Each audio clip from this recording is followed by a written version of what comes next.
Hi guys. Well, we have made it to Linden Station, Wisconsin.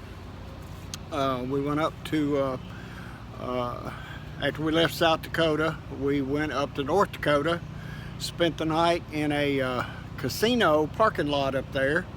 It was Dakota Magic Casino, just across the North Dakota line. We spent the night there and then ended up leaving there and coming down to Linden Station, Wisconsin. We're staying in a Thousand Trails. It's a Yukon Trails RV park. It's a very nice park. The only drawback on the park for us is there is no sewer hookup. It's all water and electric only. And they charge $25 each time they pump out your tanks. And we've been here 2 weeks, or almost 2 weeks. We'll be leaving on Sunday.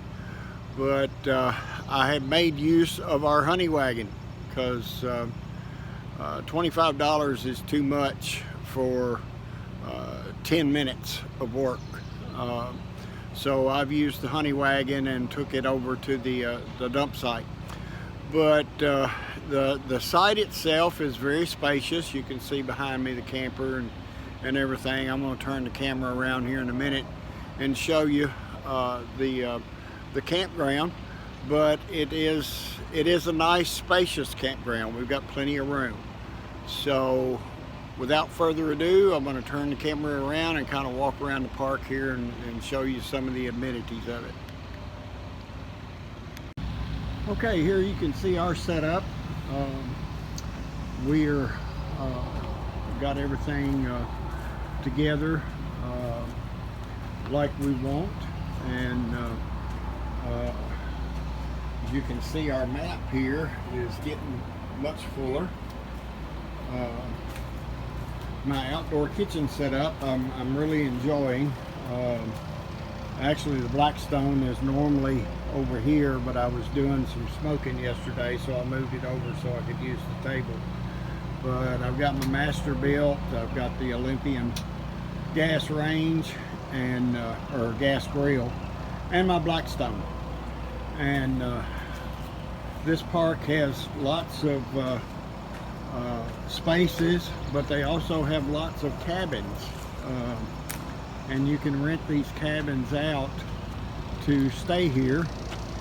Of course, this is the middle of the week. It's Tuesday, and you can see my honey wagon here that I've been using to empty the tanks back to the dump site.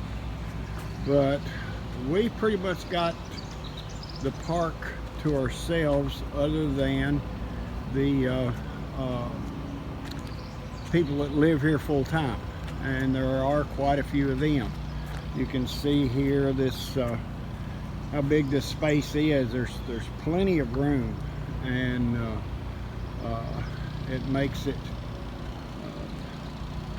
very nice to have enough room to set up all your stuff and everything. They're spaced apart quite well, and as you can see back over here are what they call seasonal people. They actually live here year round. But it is really a nice park. Now this weekend, starting Friday, they'll start rolling in here. They did this last weekend, and this whole area will pretty much fill up with campers and kids and everything. Okay, this is the pool area. Get it up over the fence here. They're still working on getting this open. This is the wading pool for the little kids, and they've been working on it each day, trying to get it all cleaned out. And the swimming pool for the grown-ups is here, and they've been working on getting that cleaned up and everything.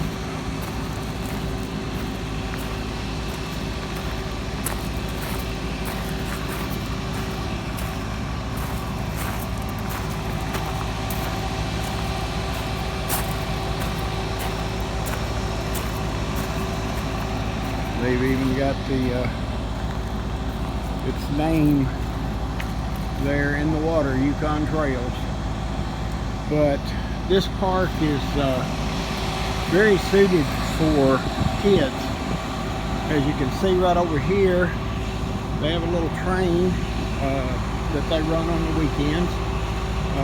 Kids can ride around on it. There's all kinds of swings, teeter-totters, jungle gyms, you name it, it's here. They have a place to do climbing, and I apologize for the noise. There's a truck over here beside of me, this big refrigerated truck, I guess, bringing food in for the weekend. I'll pause it till they get by. Okay, there they go. So cut down on the noise, but there's just all kinds of things here for the kids to do. Sandbox, swings. Over in here is horseshoe lanes. There's like 1, 2, 3, 4 horseshoe lanes over there. They have a huge fire pit where they can do bonfires. There's a gold miners dig site. That's what they call it. They got toys and stuff in there where you can dig around in the sand. And then they've got a miniature golf place here that's really nice. And over here is a nice basketball court, three goals. So they also have a cinema and a disc golf course. They let you rent bean bag or cornhole units, and they also rent out golf carts. So it's really a nice park for the kids. Like I said earlier, the only drawback is no sewer hookup.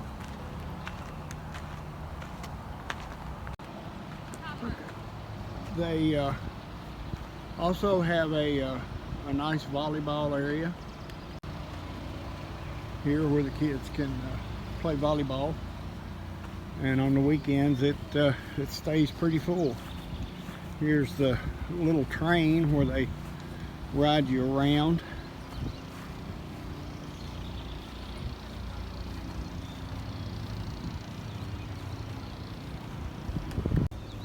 Okay, from here we are going to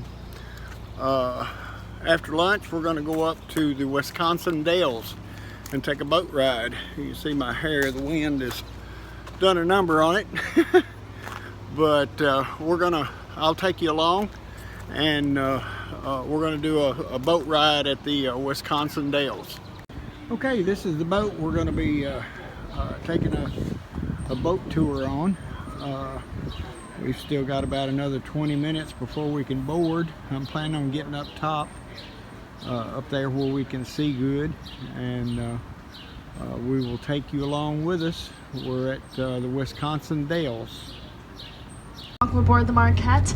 We are now embarking on our 2-hour, 10-mile round trip through the scenic and beautiful Upper Dells here on the Wisconsin River. As usual, it is a gorgeous day for a boat ride. How are you folks doing here on the lower deck? Okay, awesome. Love to hear it. And those of you sitting on the upper deck, I can't really see you guys right now, so why not give those feet a little tip tapping? Let me know how you're doing. Awesome, love that music to my ears. Well, my name is Emma. I will be your tour guide today. This is my second season with the Dells Boat Tour Company. Usually I am giving the tours here on the Upper Dells, but once in a while you can find me giving tours on the Lower Dells as well. But this is personally my favorite tour, as we have the two stops, the first being at the beautiful Witch's Gulch, and the second at the world-famous Stand Rock. I am a local of the area, born and raised right here in Wisconsin Dells. I graduated with the class of 2019 from Wisconsin Dells High School. I'm currently not attending college at this time. I'm still trying to figure out what I would like to pursue as a career for the rest of my life. But I do work 2 jobs, and I recently moved out of my parents' house to my own apartment with a friend of mine in Baraboo, Wisconsin desert, and then travels 435 miles crookedly and diagonally until it empties into the mighty Mississippi River down at Wyalusing State Park. This makes it to be the longest state-contained river in the nation. Along its journey, the river drops in elevation over 1,100 feet, so to help control the flow, there are 26 dams along the Wisconsin River. 21 of them are hydroelectric, but the very first one of those built was the Kilbourne Dam that we saw at the beginning of the tour, built in 1909. To this day, the Kilbourne Dam still powers about 10,000 area homes and businesses.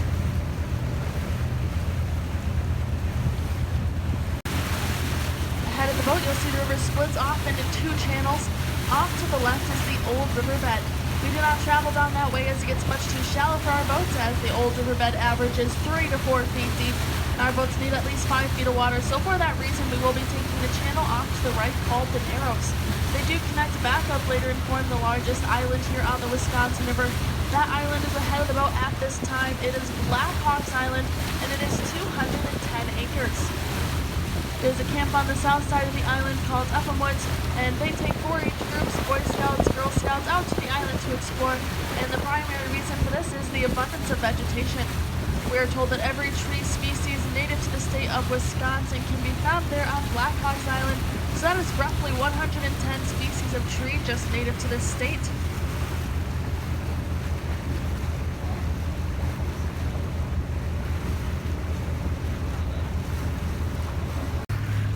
Before the dam was built, water levels up here were about 20 feet shallower, and that resulted in whirlpools, whitewater rapids, and very strong currents. This made to be a very difficult job for those lumber raftsmen. If you were to ask any of them the most dangerous portion of their journey, they would have told you the Narrows and the Devil's Elbow. What is the Devil's Elbow? Well, if you look ahead of the boat, the river takes a sharp 90-degree turn off to the left.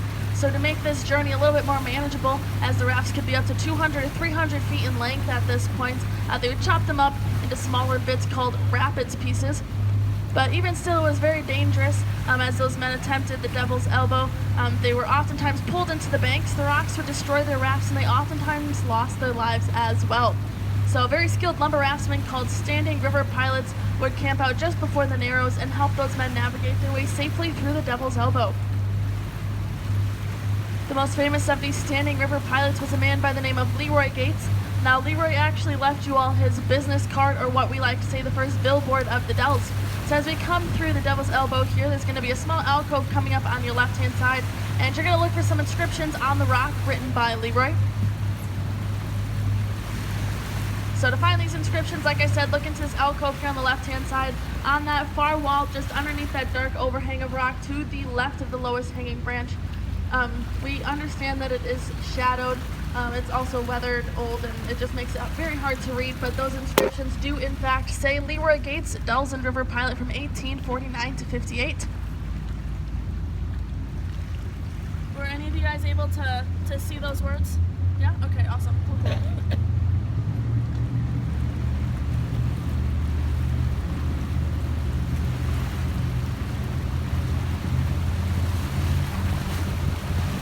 But although Leroy Gates was very skilled at his work, being a standing river pilot and lumber raftsman, he did actually end up losing his job due to the railroad industry taking over. But he couldn't bring himself to leave his beloved river, so he established his own boat tour company, or more specifically, the Dells Boat Tour Company. But his tours were a little bit different back in his day. If you were one of his customers, you would travel to his private dock, give him 2 quarters, and in return, he would then give you 2 oars. You would paddle yourself up and down the Wisconsin River at times for up to 8 hours, while Leroy himself sat under an umbrella sipping some cold drink, wearing a full suit and top hat, telling stories all about the Wisconsin River. So we do like to think our tours can be a little bit more accommodating than that.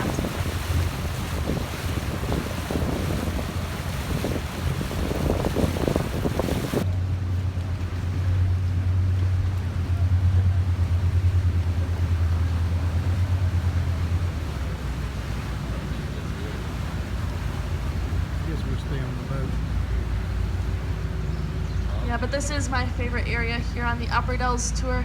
You can see how it got its name, Lover's Lane, as the water gets calmer, temperatures get cooler, and there is a beautiful canopy of trees surrounding us, so it does feel a little bit romantic.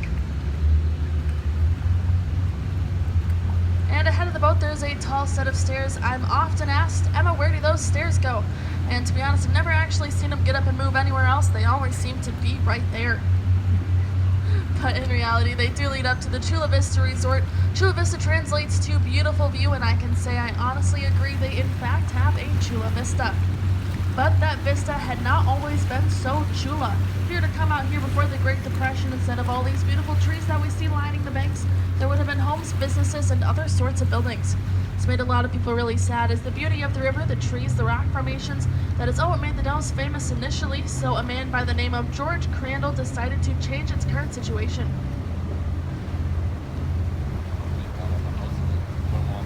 George Crandall had a large sum of money saved up from the railroad industry, so when the Great Depression hit, he was able to buy up 90% of the land out here in the Dells along the river, at times for as little as $1 an acre.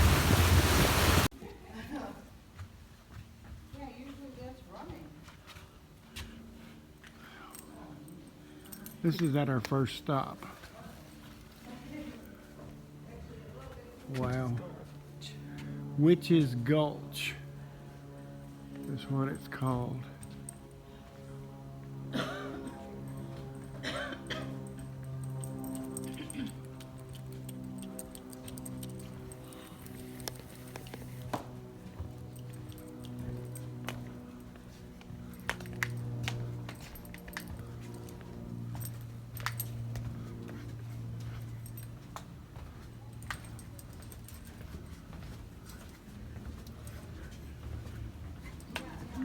This is really pretty and really cool. Feels good.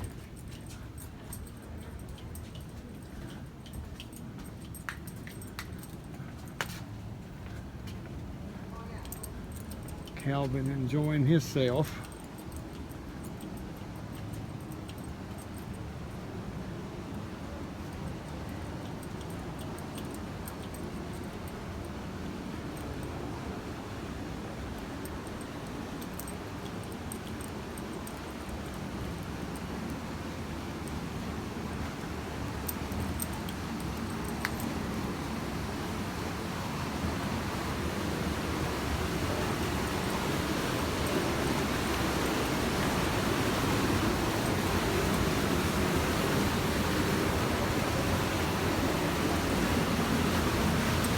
You see the water rushing, you can hear it, but you can really see it down here.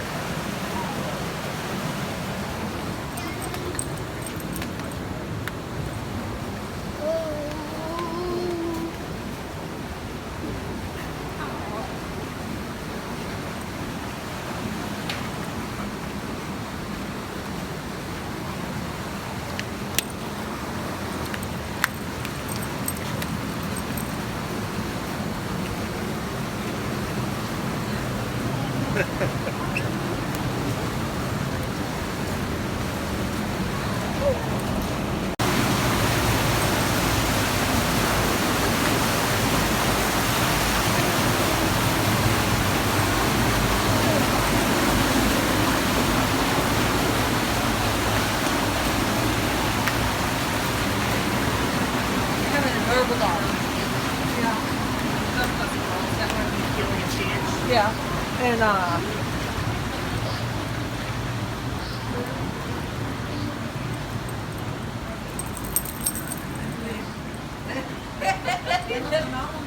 yeah. Oh, look at the dog!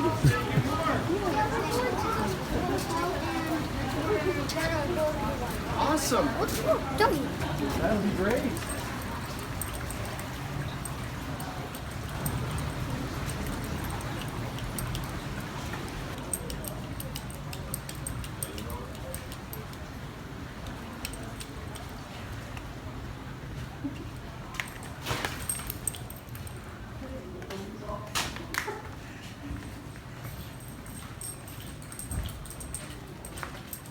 This is something else. I said, this is something else.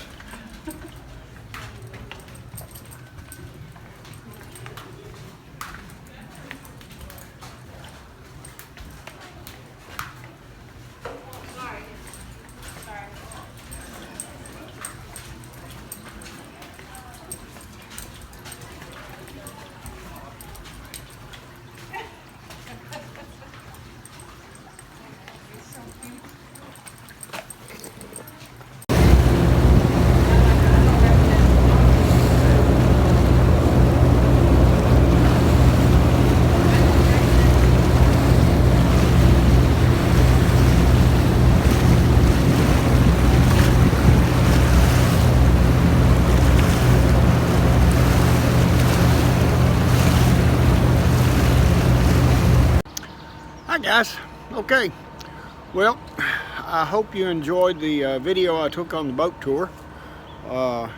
It was really a nice adventure, and that first stop we made, walking into through all those caverns and stuff, was just amazing. So we're going to wrap up this video. We're going to be leaving here in a couple of days, headed down to Indian Lake at Batesville, Indiana, 1,000 Trails. We'll be there for about 3 weeks. So with that, we're gonna bring this one to a close. If you like the video, please share it with your friends. Give us a thumbs up. Leave us a comment. Let us know how we're doing. You know, that's what the comments are for. And if there's things you want to see, stuff that I'm not doing right or whatever, let me know. I mean, I can take good criticism.